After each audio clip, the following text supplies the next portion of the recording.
నేను మరలా చెప్తున్నాను, యేసయ్య దగ్గరికి అద్భుతాల కోసం రామకండి. యేసయ్య ద్వారా స్వస్థతలు ఇవన్నీ జరుగుతాయి. మీకు ఏమేమి కావాలనో మీ పరలోకపు తండ్రికి ఆయనకి తెలుసు. నీకేం కావాలో ఆయనకి తెలుసు. కానీ నీకు తెలియాల్సింది ఆయన ఎవరో నీకు తెలియాలి.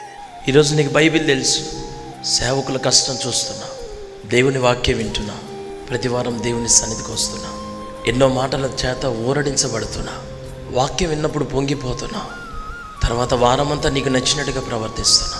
ఇప్పటికీ యేసయ్య సిలువకు శత్రువుగానే బ్రతుకుతున్నావు, కానీ యేసయ్య కొరకు బాణార్పణంగా పోయబడాలన్న ఆ ఆత్మీయత నీకు ఇంకా రాలా.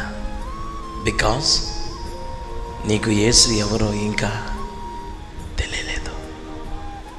ఎన్నో దేశాల్లో, అరబ్ దేశాల్లో సువార్తను ప్రకటించడానికి దేవుని మాటగా తీసుకొని పోయి వారికి దేవుని మాటను పంచినందుకు వారు చెరసాలలో మగ్గుతున్నారు. భార్యకి, పిల్లలకి, కుటుంబాలకి దూరం అయిపోయి, సరి అయిన తిండి లేక, వేసుకునే వస్త్రం లేక ఆ చిన్న గదిలోనే కుమిలిపోతున్నారు. ప్రభు కొరకు బ్రతకాలని ఒక్క చిన్న మాట మాట్లాడితే వాళ్ళు బయటకు వస్తారు.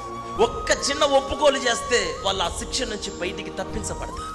ఒక మాట అడుగుతున్న మిమ్మల్ని, మీరు చేస్తున్న ఈ భక్తి రేపు కడ వరకు కొనసాగిస్తారా? మీ జీవిత కాలం అంతా, మీ ప్రాణము పోయేంత వరకు, గొంతులో ఈ జీవం ఉన్నంత వరకు ప్రభువు కొరకు అడుగులు వేయగలిగిన వ్యక్తిగా నువ్వు మిగిలిపోగలవా?